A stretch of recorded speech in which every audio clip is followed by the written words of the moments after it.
在海军的军舰发生着菌株的感染，有29个官兵来染病。这个军舰面顶的医疗小组有问题无？就开始讲有70个人就诊，佮解除讲148个人。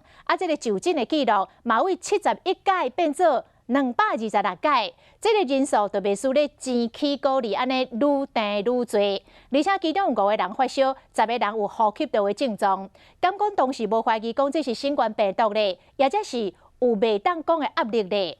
华视的记者独家来访问到国防部的前军医赵昭明，伊要甲咱讲军医的真相甲无奈。环球港曾经看诊人数20成功70个，到甲深夜阁发新闻稿，该讲是148个。就诊的记录嘛，对71次变到226次，一变再变，外界看甲无啥啥，嘛有人想要知影到底是军医漏报，也是军方隐瞒。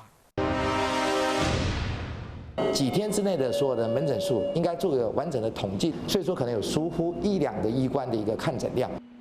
赵昭明解说，鉴定通常3个医官，每一个医官拢有就诊的记录，但是军中所有命令拢是长官讲的准算。一般医官看诊了后，甲疾病类型、甲看诊的人数统计好，向首席的医官通报，首席医官才去向舰长通报，舰长才去决定是毋是要通报国防部或者是中央单位。那安尼非常时期，究竟到底是谁的真相？医官只要把这个疾病的一个问题严重性把它呈现出来，那最主要是上面决策者要不要立即通知，甚至呢要是否做回航的一些动作。